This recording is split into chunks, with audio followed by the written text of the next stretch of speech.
अस्सलाम वालेकुम नाज़रीन, इशूज़ में तव्हांखे भली कार। नाज़रीन, इंतहाई अहम सिंध जे अंदरि सियासी गर्मा गर्मीअ जो मौसम जीअं चइजे त शुरू थी चुको आहे।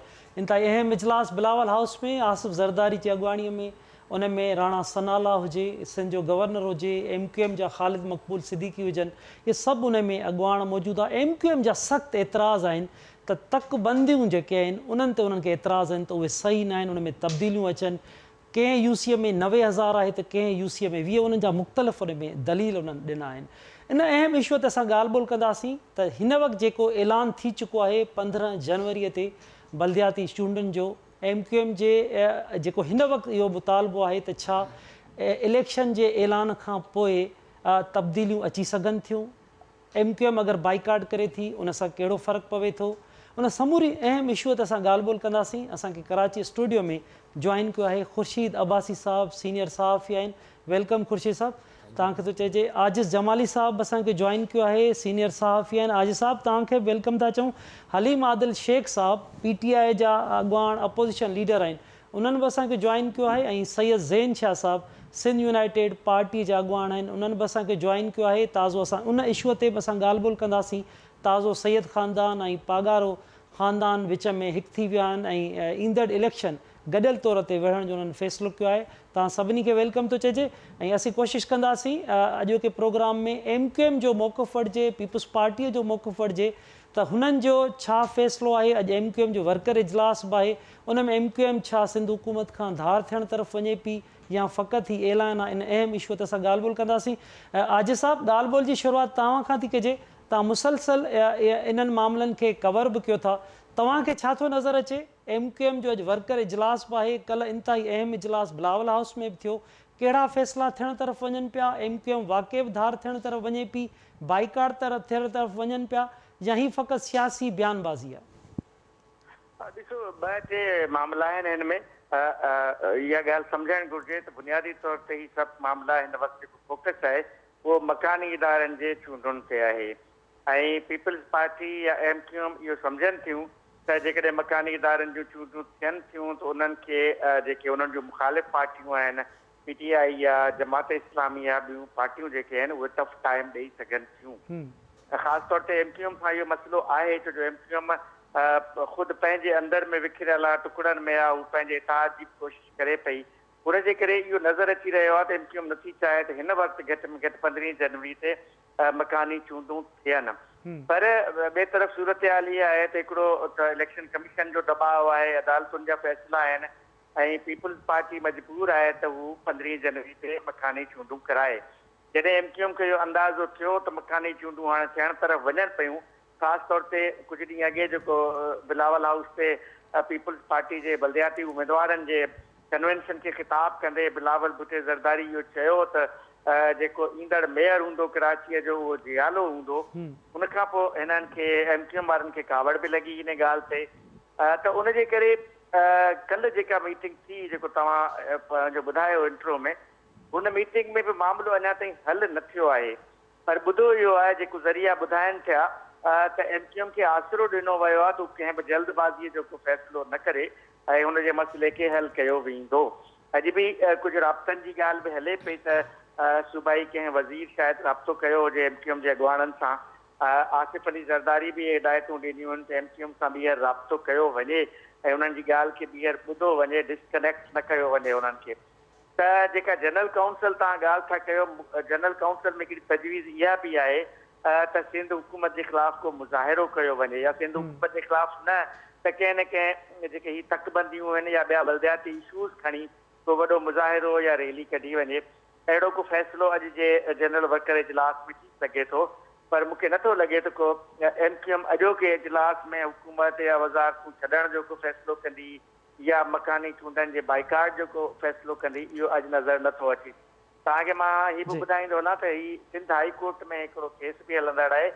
9 जनवरी ते उनजी पेशी रखियल आहे, हाज़िरी रखियल आहे हिन ई सिलसिले में। ऐं MQM उन 9 जनवरी जो बि इंतज़ारु कंदी त ॾिसिजे तूं कहिड़ो थो अचे, आया हिननि जे हक़ में थो अचे या ख़िलाफ़ थो अचे। हिन जो बि हिकिड़ो या मुमकिन फ़ैसिलो न बि अचे 9 जनवरी ते को, त अदालत जी मर्ज़ी आहे, पर उहो बि हिकिड़ो आसिरो आहे। सो इहा सॼी सूरत हाल आहे। पर जेको नज़र अची रहियो आहे त मकानी चूंडूं कंहिं तरफ़ वञनि पियूं 15 जनवरी ते सिर्फ़ु ऐं सिर्फ़ु उनखे रोकण जे लाइ हिकिड़ो रस्तो आहे अदालतुनि जो। जेकॾहिं अदालत मां को फ़ैसिलो आयो त शायदि मकानी चूंडियूं इस्लामाबाद में बि MQM जो इहो मौक़िफ़ आहे न त तकबंदियुनि जो जे करे इस्लामाबाद जूं जेकॾहिं मकानी चूंडूं मुलतवी थी सघनि थियूं त कराची जूं छो न थी सघनि। ज़ाहिर इस्लामाबाद में बि अदालत फ़ैसिलो ॾिनो त हिते बि इन क़िस्म जेकॾहिं को अदालती फ़ैसिलो अचे थो त ॿी ॻाल्हि आहे, पोइ शायदि पीपुल्स पार्टीअ जी बि जो भलो थी वञे, MQM जो बि भलो थी वञे, न त ॿी सूरत में मकानी चूंडूं 15 जनवरी ते हिन वक़्त ताईं अॼु ताईं जी जेका सूरत हाल आहे थींदे नज़र अचनि पियूं। ठीकु आहे आजिज़ साहब, पाण ॻाल्हि ॿोल जारी रखूं था। ख़ुर्शीद साहब, आजिज़ साहब जी बि तव्हां ॻाल्हि ॿोल ॿुधी, जेको आख़िरी लफ़्ज़ आहे आजिज़ साहब जो त पीपुल्स पार्टी जो भलो थी वञे, MQM जो भलो थी वञे, तव्हांखे कीअं थो नज़र अचे? कल्ह इजलास बि इंतिहाई अहम थियो, हिन वक़्तु बि अंदरूनी ज़ाहिरी तौरु ॻाल्हियूं बि हलंदड़ आहिनि, हिन समूरी सूरत हाल खे तव्हां कीअं पिया ॾिसो, कहिड़े तरफ़ मामिलो पियो वञे? क़ौमी सतह जो हुजनि या बलदियाती हुजनि त सभु पार्टियूं जेके अलर्ट नज़र ईंदियूं, सभी खे पंहिंजा मफ़ाद नज़र ईंदा आहिनि, सभई जी ईंदी आहे त भई असां कंहिं तरीक़े सां एडजस्ट थियूं हिन ॻाल्हि में। असल में तकबंदी जो मसइलो आहे इलेक्शन कमीशन जो, उहे फ़ैसिला पहिरियों थियणु खपनि ऐं इलेक्शन कमीशन पाण करे जो बि मयार हुजे केतिरा रखणा आहिनि। हीअ जेको सियासतदान इन्वॉल्व थी था वञनि त हू पंहिंजी चॉइस जी तकबंदियूं चाहिनि था। ॻाल्हि आहे त इलेक्शन खटणी आहे कंहिं सूरत में, पोइ तव्हां तकबंदी ज़रिए खटियो या ॿियनि तरीक़े सां खटियो, त मसइलो इहो आहे। तव्हांखे ख़बर आहे मुशर्रफ जे दौर में मीरपुर ख़ासि शहर जे अंदरि हिकिड़ी ख़ासि सीट ठाहे ॾिनी वई जेका बिल्कुलु शहर जे अंदरि ई मख़सूस आबादी जे तहत हुई ऐं मीरपुर ख़ासि जूं जेके शहर जे अंदरि जूं कॉलोनियूं उहे ॿाहिरि में शामिलु कयूं हुयूं। इहा फरमाइशी प्रोग्राम के तहत ई मामला थिया। त हाणे इहे जेके मुदाख़लतूं थियनि थियूं इन जा नेगेटिव नतीजा निकिरनि था पिया। तव्हां कंहिं बि तरीक़े सां प्रेशराइज़ करे या कंहिं बि तरीक़े सां तव्हां इक़्तिदार में अचणु चाहियो था, मां सम्झां थो इहो सही न आहे। हल्का कहिड़ा बि तकबंदियूं कहिड़ी बि हुजनि, माण्हू साॻा आहिनि न, पोइ को कहिड़े तक मां वोट ॾींदो, को कहिड़े तक मां वोट, जंहिंजी जेका चॉइस हूंदी उहो वोट ॾींदो। पर हिते छा आहे त इलेक्शन खटणी हूंदी आहे, इन करे तकबंदियूं कराए पंहिंजे पंहिंजे चॉइस सां पंहिंजो जेको खटणु चाहींदा आहिनि। त हिकु इहा पहिरीं ॻाल्हि इहा ग़लति आहे। ॿी ॻाल्हि MQM जॾहिं बि इन क़िस्म शइ कंदी आहे त हिकिड़ी तज़ाद पैदा थी वेंदा आहिनि।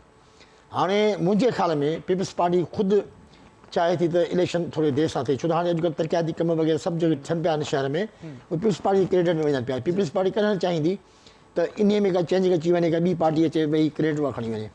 तंहिंजे करे इहे शयूं जेके आहिनि सो मां सम्झां थो त जेकॾहिं तकबंदी जे बुनियाद ते MQM मुतालबो थी करे चूंडियूं मुलतवी थियणु खपनि या पोइ त मां सम्झां पीपुल्स पार्टी फ़ख्र अंदाज़ सां चूंडियूं पोइ ते करे छॾंदी, छो त जेके हिनमहिल मामला हलनि पिया पीपुल्स पार्टी डील बि करे। त हिकु सॼा मामला आहिनि इहे नज़र अचनि पिया। बाक़ी आला सतह जो इजलास थियो आहे, मां सम्झां तमामु आला सतह इजलास हो, हुन में सभु अहम माण्हू हुया ऐं फ़ैसिले करण वारा माण्हू वेठा हुया। ऐं जो जनरल वर्कर इजलास आहे, तव्हांखे ख़बर आहे त जनरल वर्कर इजलास में बि हमेशह जेके मामला तय थींदा आहिनि उन ते उहो थींदो आहे। ईअं कोन त वर्करनि खे बि हिते कंहिं बि सियासी पार्टी में एॾी अहमियत कान्हे जो उन्हनि जी शयुनि खे अॻिते वधाए उन्हनि ते फ़ैसिला कया वञनि। इहे सभु शयूं असांजे साम्हूं आहिनि। सही।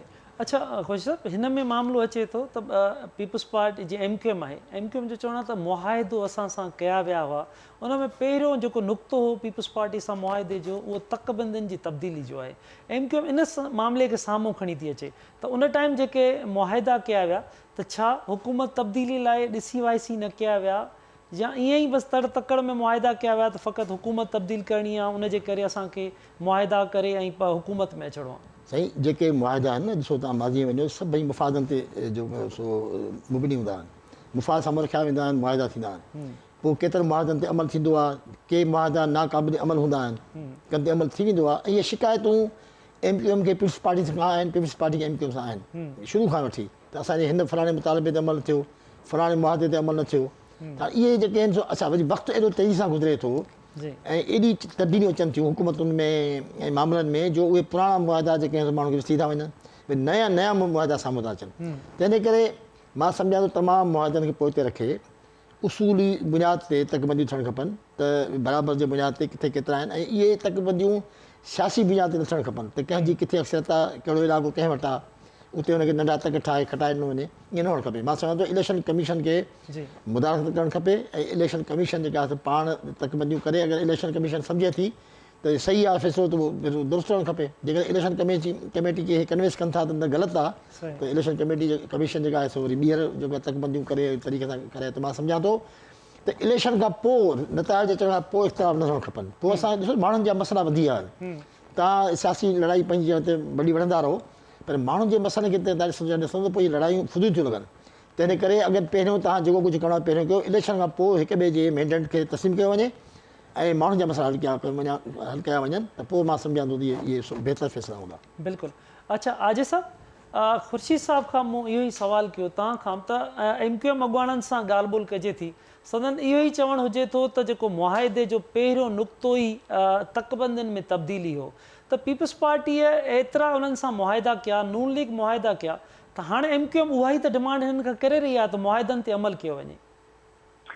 साईं हाणे पाकिस्तान जी सियासत जो जेकॾहिं तजियो कयूं त भला कॾहिं कहिड़े बि मुआहिदे ते को 100% अमल थियो आहे। मूंखे नथो लॻे त वेझे माज़ीअ में केतिरा ई मुआहिदा असां ॾिठा सियासी 10 नुकाती 20 नुकाती 30 नुकाती, पर उन्हनि मां 10 नुक़्तनि मां जे ॿिनि या 3 नुक़्तनि ते अमल थींदो हूंदो, ॿियनि ते न थींदो हूंदो। ज़ाहिर हीउ जेको मुआहिदो थियो उन वक़्तु PDM इमरान ख़ान जी हुकूमत खे बहरहाल या पाकिस्तान जी इस्टेब्लिशमेंट चाहियो पे इमरान ख़ान खे हटाइण को सवलाई सां ऐं पंहिंजी मर्ज़ीअ सां ऐं पंहिंजी ख़्वाहिश सां को PDM ते एहसान करे MQM बि न वई हुई। लाज़मी जिन्हनि कुवतुनि ही सभु फ़ैसिला कया पे उन्हनि फ़ैसिलनि जे तहत MQM BAP ऐं ॿियूं सभु पार्टियूं PDM सां शामिलु थियूं, जंहिंखां पोइ अदम एतमाद जी तहरीक कामयाबु थी, इमरान ख़ान जी हुकूमत वई। मुआहिदा ज़रूरु थिया आहिनि हिननि सां, मुस्लिम लीग नून अलॻि मुआहिदो कयो, पाकिस्तान पीपल्स पार्टी अलॻि मुआहिदो कयो।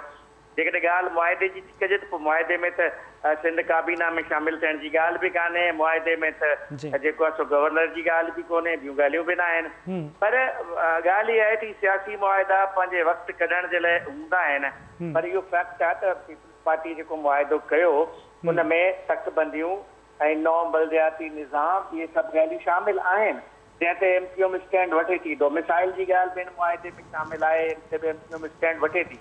पर हाणे ही सियासी रांदि आहे न। हाणे पीपल्स पार्टी इहो राति जेको इजलास थियो उन में असांजे ज़रियनि जे मुताबिक़ त वज़ीर आला मुराद अली शाह ऐं मुर्तज़ा वहाब आसिफ अली ज़रदारी जे साम्हूं इहे सभु ॻाल्हियूं कयूं त हिन वक़्तु तकबंदियूं कराइण सिंध हुकूमत जो बहरहाल कमु कोन्हे, न सिंध हुकूमत जे वस में आहे। ही इलेक्शन जीअं अब्बासी साहब सही थो चए, ही बुनियादी तौर ते इलेक्शन कमीशन ऑफ पाकिस्तान जी ज़िम्मेदारी आहे तकबंदियूं कराइण ऐं उन्हनि तकबंदियुनि जे मुताबिक़ इलेक्शन कराइण। हाणे सिंध हुकूमत कहिड़ो हिननि सां हिन वक़्तु चवंदी त असां था कयूं, ऐं हीअ था चवनि न MQM जो इहो मौक़िफ़ आहे त जी कानूनी तरीक़े सां ऐं असेंबलीअ जे ज़रिए जेको आहे सो तकबंदियूं करायूं वञनि। हीअ सभु ॻाल्हियूं जो मतिलबु आहे त 15 जनवरीअ ते मकानी चूंडूं न करायूं वञनि। हीअ जेको तकबंदियुनि जो मुतालबो आहे ज़ाहिर आहे इहो 5 ॾींहंनि हफ़्ते में न थी सघंदो। जॾहिं पाण ॻाल्हायूं पिया त 3 जनवरी आहे त ईंदड़ 12 ॾींहंनि जे अंदरि अंदरि जेको आहे सो मकानी चूंडूं थियणियूं आहिनि, ऐं अञा ताईं इहो फ़ैसिलो न थियो आहे। अञा ताईं सियासी हिननि जा इख़्तिलाफ़ हलनि पिया, जनरल वर्कर इजलास हलनि पिया, शायदि हिन खां पोइ बि हिननि जा इजलास थींदा रहनि, गवर्नर हाउस में बि इजलास थींदा। जॾहिं इहो डिसाइड ई न थी सघंदो त तकबंदियूं थींदियूं कीअं ऐं कराईंदो केरु, त पोइ इन जो मतिलबु आहे मकानी चूंडूं त थींदियूं 15 जनवरी ते। त बहरहाल कोशिशि इहा आहे त मकानी चूंडूं न थियणु घुरिजनि। MQM जी इहा ख़्वाहिश आहे, पीपल्स पार्टी कंहिं हद ताईं इहो ई सोचे थी, पर हाणे हिननि खे रस्तो नज़र नथो अचे। हिकिड़े तरफ़ अदालतूं आहिनि, इलेक्शन कमीशन आहे, अवामी सतह ते ख़ुदि पीपल्स पार्टी जे अंदरि हीउ जेको उन ॾींहुं तव्हांखे यादि हूंदो त कुझु ॾींहं अॻे बिलावल हाउस में इजलास थियो त सईद गनीअ बाक़ाइदा माण्हुनि खां हथ खणाया, जेको पीपल्स पार्टी कराची डिवीज़न जो सदर आहे, त बलदियाती चूंडूं थियणु खपनि। माण्हुनि बाक़ाइदा पीपल्स पार्टी जे उमेदवारनि हथ मथे खणी चयो त बलदियाती चूंडूं थियणु घुरिजनि। यानी हिन जो मतिलबु आहे त पीपल्स पार्टीअ जे अंदरि बि ख़ुदि हिकिड़ो प्रेशर आहे, दबाव आहे त बलदियाती चूंडूं थियणु घुरिजनि। पर हाणे ही हिकिड़े सियासी मफ़ादनि जे तहत जेकॾहिं मकानी चूंडूं या पंहिंजे सियासी पॉइंट स्कोरिंग खे ॾिसी या पंहिंजे सियासी मेयर कंहिंजो थियणु घुरिजे, बुनियादी तौर ते इहो बि सवाल आहे। इन ॻाल्हि खे बि एतिराज़ आहे, MQM जी 100% इहा ख़्वाहिश हूंदी त मेयर उनजो अचणु घुरिजे, पीपल्स पार्टी चाहे थी त मेयर उन्हनि जो अचणु घुरिजे। हर पार्टी जमात इस्लामी PTI सभु दावा थियूं कनि त मेयर असांजो ईंदो, मेयर बहरहाल हिकिड़ी पार्टी जो ईंदो त न ईंदो। त ही सभु मामला आहिनि बुनियादी तौर बलदियाती इलेक्शन के रोकण जे उन पॉइंट जे तरफ़ वञनि थियूं। हाणे हिन जे बारे में अञा ताईं बि सभु मुजाहिरे जो शिकार आहिनि। एमकेएम, पीपुल्स पार्टी, पीडीएम, इत्तेहादी सभु जो सभु मुजाहिरे जो शिकार आहिनि। सही, ठीक है हाजी साहब। अमीन उल हक साहब। वालेकुम अस्सलाम। अमीन साहब, कल इंतहाई अहम इजलास था बिलावल हाउस में। आसिफ जरदारी साहब, आपके नुमाइंदगान, आप थे, सब उसमें मौजूद थे। कितना सीरियस इजलास था? कौन कौन सी बात डिस्कशन के नीचे आई कि कौन से फैसले किए गए? देखिए असलम भाई, अच्छी बात ये थी कि कल के इजलास में न सिर्फ कि पाकिस्तान पीपल्स पार्टी रही, बल्कि देखा जाए तो पार्टी दूसरी तमाम सियासी जमातें भी इसमें मौजूद थी। मतलब JUI की मौजूद थी, इसी तरीके से क्या ना बलूचिस्तान अवामी पार्टी मौजूद थी और दीगर सियासी पार्टियां भी मौजूद थी। सबकी टॉप लीडरशिप मौजूद थी। MKM क्या चाहती थी? MKM ने ये वफाक हुकूमत के साथ भी और सूबा हुकूमत के साथ भी मुख्तलिफ जगहों पर मुख्तलिफ इशूज के ऊपर मुसलसल मुज़ाकरात का अमल जारी था। MKM जो दो चीजों के हाथ कर जिसे कहते हैं कि बार बार इंसिस्ट करती चली आई, वो नंबर 1 क्या था कि डिलिमिटेशन का इशू। डिलिमिटेशन के इशू के हवाले से जिसे कहते हैं कि MKM के ख्वाहिश थी जो आइन और कानून कहता है और जो रूल्स एंड प्रोसीजर कहता है उसको फॉलो किया जाए। मतलब मैं आपके सामने चंद मिसालें रखता हूँ कि कराची के अंदर अभी 240 QC की जगह बनाई जा रही है जिस पे इलेक्शन होगा। अब उनके अंदर तकरीबन 50 से 55 ऐसी UC है, आप ये सुनकर हैरान हो जाएंगे कि जहां पर कुछ जगहों पर 50 से 55 UC ऐसी हैं जिसके ऊपर 90,000 वोट के ऊपर, 87,000 वोट के ऊपर और 82,000 वोट के ऊपर एक UC चेयरमैन मंतखब किया जा रहा है। और इसके साथ साथ कराची की कुछ UC ऐसी भी हैं जहां पर 20,000, 22,000 और 25,000 के वोटर के ऊपर UC चेयरमैन मंतखब किया जाएगा। असलम भाई, चूंकि आपका चैनल माशाल्लाह पूरे सिंध में, पूरे पाकिस्तान में देखा जाता है, तो मैं पूरे पाकिस्तान के अवाम को बताना चाहता हूँ कि ये पाकिस्तान के आइन और कानून जो है कि 1 मैन 1 वोट उसके खिलाफ जाता है। मतलब अगर आप ये देखें कि अगर 90,000 पे मेरा एक UC चेयरमैन मंतखब होता है और इसी तरीके से पीपल्स पार्टी के जो असर रसूख वाले इलाके है उसके अंदर जो है वो 3 UC का चेयरमैन मंतखब होगा और ये तमाम लोग जब मेयर के इलेक्शन में वोट डालने के लिए काउंसिल हाउस जाएंगे तो 90,000 पे मेरा एक वोट काउंट होगा और आपका जो जिसे कहते हैं पाकिस्तान पीपल्स पार्टी का 90,000 पे 3 वोट काउंट हो जाएगा, जो कि 1 मैन 1 वोट के असूल की खिलाफवर्जी कहलाएगा। इसलिए हमने इस बात को इंसिस्ट किया है। मैं समझता हूँ कि काफी दिनों से पीपल्स पार्टी के साथ मुज़ाकरात का अमल जारी था, जिसे कहते हैं कि कुछ इन्होंने तकरीबन 50 से 55 सीटों पर पाकिस्तान पीपल्स पार्टी ने भी तकरीबन इत्तेफाक किया था कि यस हम बैठ के मामला को हल करेंगे। तो हमारी ख्वाहिश थी कि मामला को हल किया जाए। इसके साथ साथ हमने जो हमारी ख्वाहिश है कि जो हमने पाकिस्तान पीपल्स पार्टी के साथ और पाकिस्तान मुस्लिम लीग नून के साथ जो मुआहदा किया है, जिसके ऊपर मेरा ख्याल है कि ये मुआहदा हमने किसी छुप कर नहीं बल्कि 30 मार्च दोपहर 2 बजे तमाम टीवी चैनल के मौजूदगी में किया था और ये पाकिस्तान के तमाम अवाम को पसंद। हमारी ख्वाहिश है कि उनके ऊपर भी अमल दरामद के यकीनी बनाया जाए। और कल अच्छी बात ये थी कि तमाम जो सियासी पार्टी के रहनुमा तुमने हमारी बातें गौर से सुनी है और ये फैसला हुआ है कि हम 1-2 दिन यानी कि पाकिस्तान पीपल्स पार्टी हुकूमत ने कहा कि हमें 1-2 दिन और दिया जाए, हम इसके ऊपर मामला को देखते हैं, फिर कोई ना कोई इसका हत्ती जवाब दिया जाएगा। अच्छा अमीन साहब, इलेक्शन का ऐलान हो चुका है, क्या समझते हैं आइन और कानून के तहत तब्दीलियां अब आ सकती हैं हल्का बंदियों में? देखिए असलम भाई, मैं समझता हूँ कि हमारे क्या ख्वाहिश है कि आप सबने देखा था कि इस्लामाबाद को भी ग़ालिबन 31 दिसंबर को इलेक्शन होना था। इस्लामाबाद में भी क्या हुआ कि लेजिस्लेटिव बिजनेस किया गया और लेजिस्लेटिव बिजनेस के बाद जो है उसको आगे बढ़ाया गया। तो मैं समझता हूँ कि पाकिस्तान के अवाम की, सिंध के अवाम की भी ख्वाहिश है और कराची के अवाम की भी ख्वाहिश है कि उनको पूरा गिना जाए, उनको माइनस ना किया जाए। और इसीलिए हमारी ख्वाहिश है कि आप जो अमल इस्लामाबाद में वफाकी हुकूमत ने किया उसी को रेप्लिकेट आप सिंध में भी कर सकते हैं, कराची में भी कर सकते हैं, उसकी लेजिस्लेटिव बिजनेस किया जाए। और मेरा ख्याल है इसके बाद फिर डिलिमिटेशन पहले करने के बाद जैसे भी काउंटिंग मुकम्मल होती है आप इंतखाबात का ऐलान कर दें। अच्छा, आज वर्कर इजलास भी है आपका अमीन साहब, तो क्या फैसला होने जा रहा है? आपका वर्कर क्या डिमांड कर रहा है और क्या मुस्तकबिल क्या होगा आपका सिंध हुकूमत से इत्तेहाद का? देखिए हमेशा MKM ने यह बात कही है कि वजारत, गवर्नरशिप, मुशीर या स्पेशल असिस्टेंट MKM का कभी भी ख्वाहिश नहीं हुई। MKM की ख्वाहिश हमेशा रही है कि जो हमारे मुतालबात है सिंध हुकूमत के साथ या वफाक के साथ, उन पर अमल दरामद के यकीनी बनाया जाए। ये जो सूरत हाल डेवलप हुई है डिलिमिटेशन के हवाले से या MKM और जो सूबाई हुकूमत और वफाक हुकूमत के साथ जो हमारा मुआहदा था, उसका अमल दरामद के हवाले से, ये तमाम बातें डॉक्टर खालिद मकबूल सिद्दीकी साहब जनरल वर्कर इजलास पर रखेंगे। और ये फिर MKM का एक जमहूरी तरीक़ेकार भी है कि जब भी कोई मसाइल जन्म लेता है और जब भी कोई मुस्तकबिल के हवाले से फैसला करना होता है, हम अपने कारकुनान, अपने वोटर और अपने सपोर्टर के एतमाद में लेते हैं। आज उनके सामने वो तमाम बातें रखी जाएंगी और जो भी उनका फैसला होगा उसके मुताबिक मुस्तकबिल का फैसला किया जाएगा। अच्छा अमीर भाई, आखिर में इस क्वेश्चन होगा, अगर हल्का बंदियाँ आपके मुतालबे के नीचे चेंज नहीं होती तो उसके बाद आपका क्या फैसला होगा? आप कंप्रोमाइज़ करेंगे, सिंध हुकूमत के साथ बैठेंगे या वाज़े कोई आप फैसला करेंगे? देखिए असम मेरा ख्याल है कि MKM एक जमहूरियत पसंद सियासी जमात है और सियासत के अंदर, पॉलिटिक्स के अंदर, डेमोक्रेसी के अंदर मेरा ख्याल है बातचीत का अमल हमेशा जारी व सारी रहता है। तो बातचीत के दरवाजे तो हमारे खुले रहेंगे, बातचीत भी होगी, नेगोशिएट भी करते रहेंगे और डायलॉग जारी रहेगा। और इसके बाद जो भी आज मेरा ख्याल जनरल के इजलास में फैसला होगा, उसके बाद फिर हम आगे की तरफ जो लाए अमल बनाएंगे। अच्छा, CM सिंध भी कह रहे हैं, पीपल्स पार्टी के लीडर्स भी कह रहे हैं कि आइंदा मेयर पीपल्स पार्टी का होगा। देखिए मेरा ख्याल है कि ये तो तमाम सियासी पार्टी का जो भी इलेक्शन लड़ता है, वो PTI हो, PSB हो, जमात इस्लामी हो, अवामी नेशनल पार्टी हो, JUI, हर आदमी का दावा ये होता है कि मेयर हमारा होगा या अरकान असेंबली हमारे जीतेंगे। लेकिन पिछले 3 दहाइयों से कराची के रिजल्ट, अर्बन सिंध का रिजल्ट आप देखते चले आ रहे हैं कि हमेशा जब इलेक्शन होता है MKM कामयाब होती है। और मैं असम अभी आज से 15 दिन पहले जो 2 इंतखाबात जो कराची में हुए हैं, Karachi water and sewerage board के अंदर CBA का इलेक्शन हुआ, जो कि पाकिस्तान कराची की सबसे बड़ी CBA यूनियन होती है, वहाँ MKM नंबर 1 पार्टी के तौर पर उभरती है। आज से 20 दिन पहले कोर्ट कासिम पे इलेक्शन होता है, हमने ये MKM के हमारे याफ्ता CBA यूनियन के नंबर 1 के तौर पर उभरी है।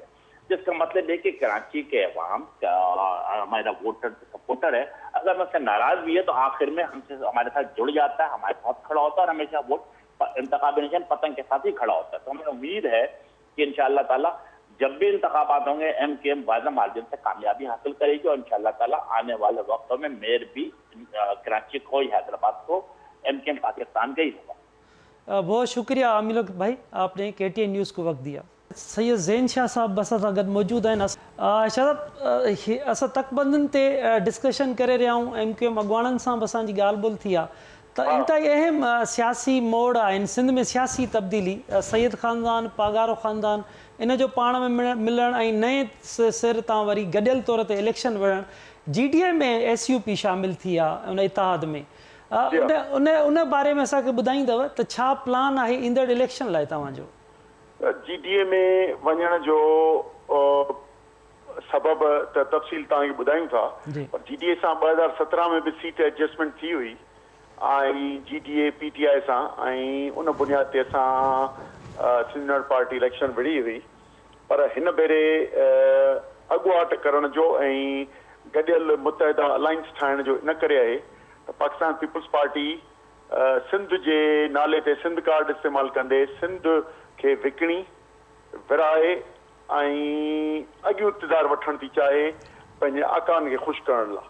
उन में अॻुवाट इन करे कयो वियो आहे, इन असांजे मेमोरेंडम ऑफ अंडरस्टैंडिंग में बि कल्ह जेको GDA जे अॻुवान ऐं असां साइन कयो, उन में सिंध जी जाग्राफी तहफ़ुज़, पाणी, इंडस रिवर ऐं उनजी डेल्टा, डेमोग्राफी, ॿोली, वसीलनि जी मालिकी, सकाफ़ती हक़ ऐं पंहिंजो जेके बि असांजा तबक़ाती इस्तिसाल आहे उन जे ख़िलाफ़ गॾियल मुआज़ा करियूं। छो त पाकिस्तान पीपल्स पार्टी हिकिड़ो पोएं वक़्त में सिंध जो ज़मीनूं विकियूं आहिनि जेके मलीर खां वठी जामशोरे ताईं कारोबार करे छॾियो त हुकूमत बचाईंदी आहे ऐं माण्हुनि खे जबरी लॾाए बि ऐं उनजो विकिरो शुरू कयो आहे। कोस्टल बेल्ट जो विकिरो करे छॾियो आहे। क़ौमी असेंबलीअ मां पाकिस्तान पीपल्स पार्टी जे स्पीकर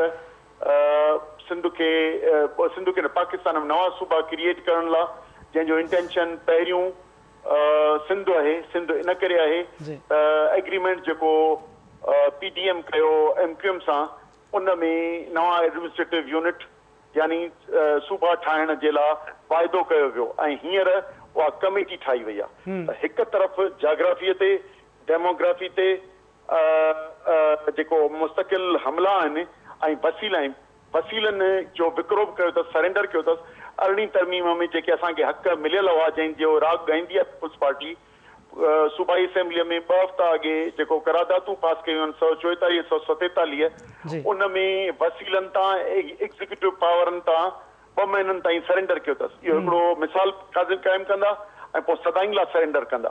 उनजे करे सिंध जी जाग्राफी खे थ्रेट आहे ऐं ग़ैर मुल्कियुनि जे आबाद करण में, ख़ुसूसन अफ़गाननि खे सेटल करण में जेको पीपुल्स पार्टी जो मनफ़ी किरदारु रहियो आहे, जेको सिंधियुनि खे अक़लियतम तब्दील करण जो हिकिड़ो मास्टर प्लान आहे, असीं सम्झूं पिया त सिंध जे लाइ ही ज़हर क़ातिल आहे। उन करे असांखे अकेले सिर्फ़ु सिंध कॉम्परस्त या सिंध एक्शन कमेटी जे बजाए हिकिड़ो वसी तरिता जेको असांजे वतन खे बचाए सघे, सिर्फ़ु इलेक्शन में सीटूं न हुजनि पर उन लाइ मुआज़ा कजे। छो त 2012 में बि जॾहिं पाकिस्तान पीपुल्स पार्टी ऐं MQM सिंध खे ॿिटे बल्दियाती निज़ाम तौर ते विरहायो ऐं असेंबली मां बिल पास कयो, तॾहिं बि असांखे उन वक़्त जे फंक्शनल NPP ॿियनि 17 MPs ऐं हाउस जे अंदरि सिंध असेंबलीअ में ऐं पब्लिक ते सिंध बचायो कमेटी जे नेशनलिस्ट अदीबन ऐं सान्यावंदन जिदोजहद करे बचायो हो। हिन वक़्तु उन खां वधीक थ्रेट आहे,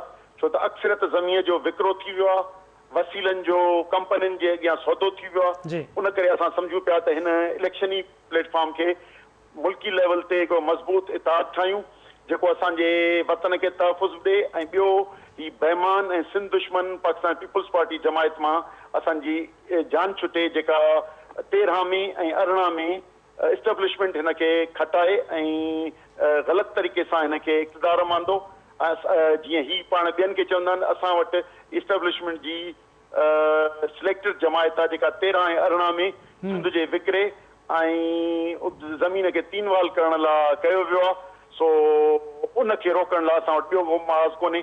उन करे असां जेको बहितर सम्झो त असां पहिरें लेवल ते हीअ एग्रीमेंट साइन करे, मेमोरेंडम ऑफ अंडरस्टैंडिंग साइन करे ऐं वसी तरिता ॿियनि कॉम्परस्तनि खां वठी ॿियूं जेके सियासी जमायतूं जेके असांजे एजेंडा सां वेझियूं हुजनि उन्हनि खे करे ऐं हिन खे सिंध जी सियासत में जेकॾहिं इस्टेब्लिशमेंट जबरी बि हिन खे मरणु चाहे तॾहिं अवामी ताक़त सां हिन खे हिन जी पाड़ पटियूं सिंध मां, त जीअं सिंध पंहिंजे तारीख़ी वतन पंहिंजे विरासत खां बची सघे। ठीकु आहे।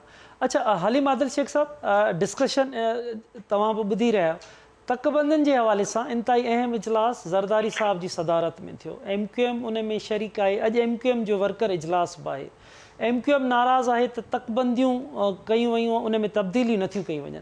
तव्हां हिन सूरत हाल खे छा था ॾिसो त MQM जी जेकी डिमांड आहे उनखे बि कीअं था ॾिसो? ॾिसो, असां अॻु में बि चवंदा हुआसीं ऐं हाणे बि चऊं था त इन्हनि ॿिन्ही पार्टियुनि गॾिजी जेको आहे उहो सिंध खे तबाह कयो आहे, बर्बाद कयो आहे ऐं अक्सर मुख़्तलिफ़ अदवार में इहे सूबे ते सिंध पीपल्स पार्टी जी गवर्नमेंट रही आहे, कराची में, हैदराबाद में हिननि जा मेयर्स बि रहिया आहिनि ऐं गॾु हूंदा आहिनि हमेशह। ऐं हिकिड़ी वॾी तारीख़ी तक़रीर बि तव्हां ॿुधी हूंदी ख़्वाजा एज़ाज़ साहब जी असांजी असेंबली में हूंदे कि आओ मिलकर खाते हैं, इहो हिननि जो एजेंडो आहे। ऐं मां सम्झां थो त हाणे असांजे सुजाग थियणु घुरिजे ऐं साईं ज़ैन शाह सभिनी खां पहिरीं त मां वेलकम थो कयां साईं ज़ैन शाह ऐं माना SUP GDA जे इतिहाद खे पाकिस्तान तहरीक इंसाफ़ दिलि सां वेलकम थी करे। असां सम्झूं था इहे ताक़तूं जेके NTPP ताक़तूं आहिनि, जेतिरो कोऑर्डिनेशन सां हलंदियूं, गॾु हूंदियूं, त ओतिरो जल्दी असां इन मुसीबत सां सिंध जे अवाम खे, इन माफ़िया सां हिननि खे असां निजात ॾियारे सघंदासीं। त साईं ज़ैन शाह खे मां दिलि जी गहराइयुनि सां मुबारकबाद थो ॾियां ऐं वेलकम थो चवां त जीअं तव्हां गॾिजी विया आहियो, छाकाणि त GDA साईं पीर साहब पगारा कहिड़े तरीक़े सां इमरान ख़ान साहब जो साथ ॾिनो, जॾहिं सभु भॼी विया, पैसनि ते विकामजी विया, सभु वॾा वॾा नाला कराची शहर जा, मां पार्टी हुजे या को बलोच वॾे पगनि वारा सरदार हुजनि, सभु विकामजी विया। हे वॾी वॾी पार्टियूं विकामजी वियूं, बलोचिस्तान जी पार्टियूं विकामजी वियूं असांजूं त जेकी हिकिड़ी पार्टी बीठी असां सां वॾा वॾा चौधरी विकामजी विया, सरदार विकामजी विया, नवाब विकामजी विया, भाई विकामजी विया, पर जेको बीठो साईं पीर साहब पघार जीडीए बीठी त इन करे मां सम्झां थो त असां दिलि सां वॾो ख़ुशि आहियूं, असां सम्झूं था इन सां बहितरी ईंदी, जेको इतिहाद थियो आहे इन जो वॾो पॉज़िटिव इम्पैक्ट पवंदो इंशाल्लाह। बाक़ी असांजी त अलहमदुलिल्लाह सुठी कोऑर्डिनेशन आहे इंशाल्लाह, गॾिजी असां इन माफ़िया खे निजात ॾियारींदासीं। अच्छा हलीम साहब, ही अगर हलीम साहब MQM जो इजलास बि आहे, MQM नाराज़ बि आहे, चिताब ॾिए थी त असां बाइकाट तरफ़ बि वञी सघूं था इलेक्शन जा अगर बाइकाट तरफ़ MQM वञे बि थी त छा मकानी चूंडुनि ते उन जा असर पवंदा, कराची सिटीअ ते उन जा असर पवंदा? साईं लिखी वठो, MQM पंहिंजो रेट वधाए अथई, नोट बढ़ा ते मेरा मूड बने, जो कुझु कोन्हे। MQM इन्हनि जो हिसाबपती जो मसइलो आहे, तकबंदी जो मसइलो न आहे, हिसाबपती जो मसइलो आहे। इहो जेको PDM जे वक़्तु हिननि खे पैसनि जो मसइलो जेकी बि आज थी हूंदी, इहो हाणे हिसाबपती ते विढ़नि पिया, वधीक घुरनि पिया, डू मोर चवनि पिया, बाक़ी उन में प्रॉब्लम कोन्हे। उन में ज़रदारी साहब जो पैसो, असांजो चूंड बोर्ड मुतासिरनि जो पैसो, सिंध जो पैसो, स्कूलनि जो पैसो, किताबनि जो पैसो, उहो हराम जो पैसो आहे, हिननि ॾेई छॾींदा हिननि खे।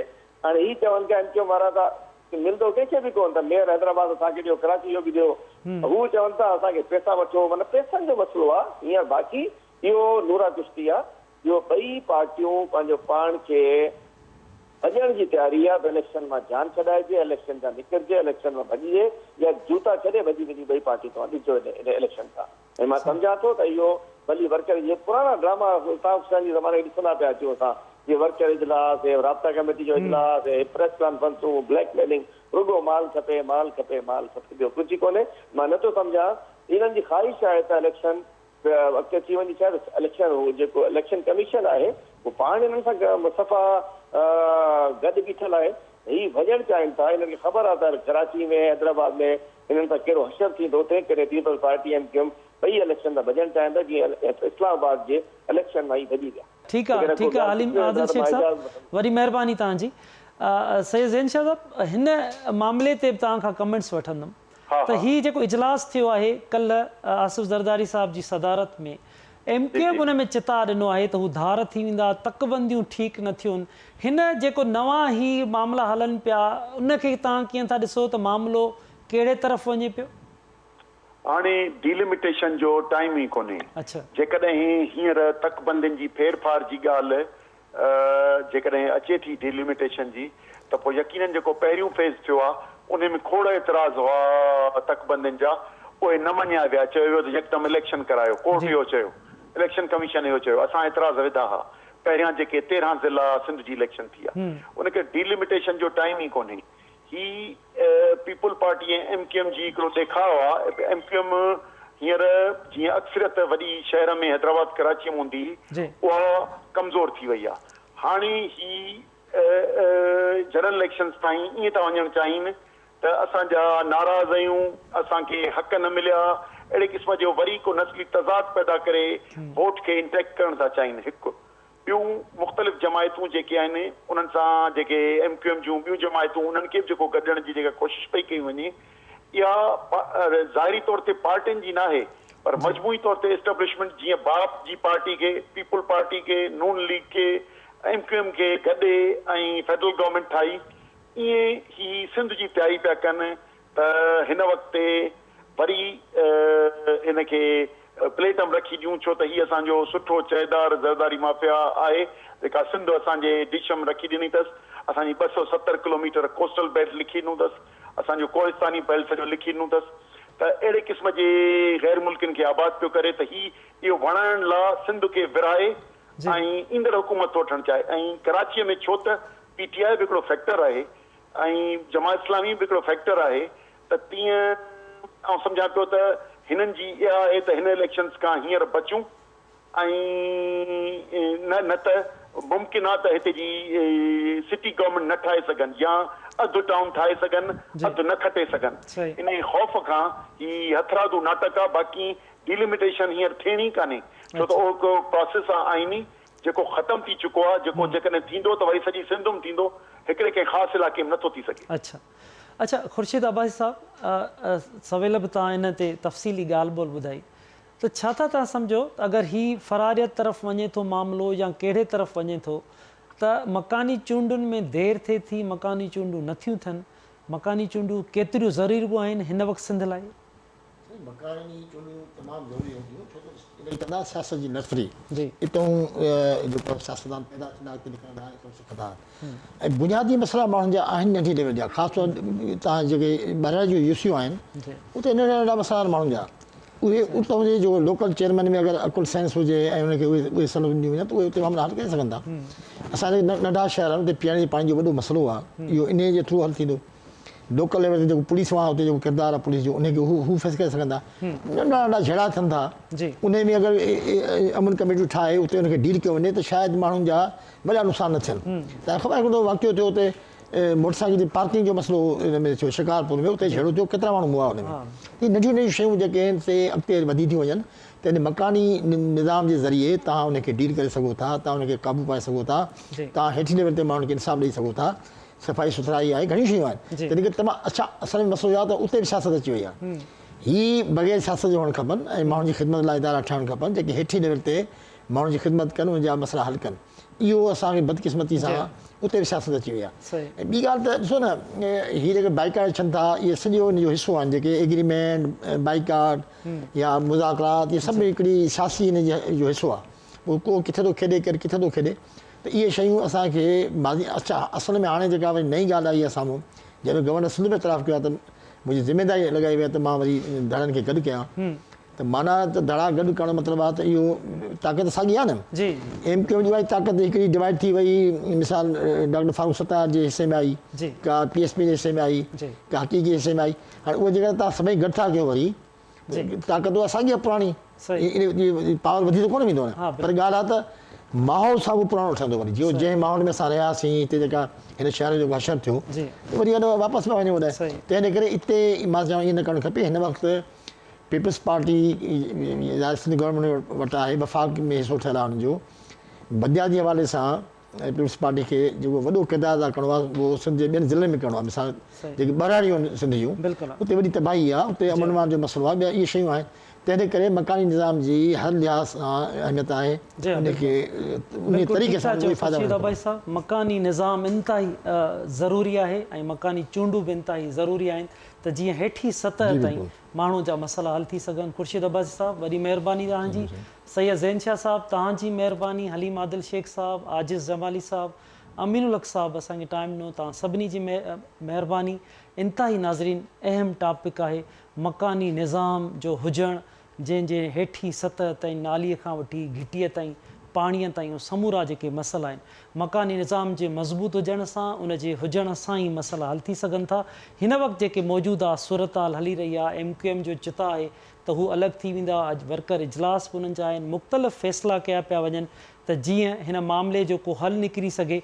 पर मकानी निज़ाम ते अगरि ॻाल्हि ॿोल कजे, मकानी चूंडुनि ते ॻाल्हि ॿोल कजे, उहे इंतिहाई ज़रूरी आहिनि। वर नवनि इशू सां गॾु ॿीहर गॾु हूंदासीं। तेसिताईं पंहिंजे मेज़बान असलम हैदर खे ॾींदा इजाज़त। अला भाई।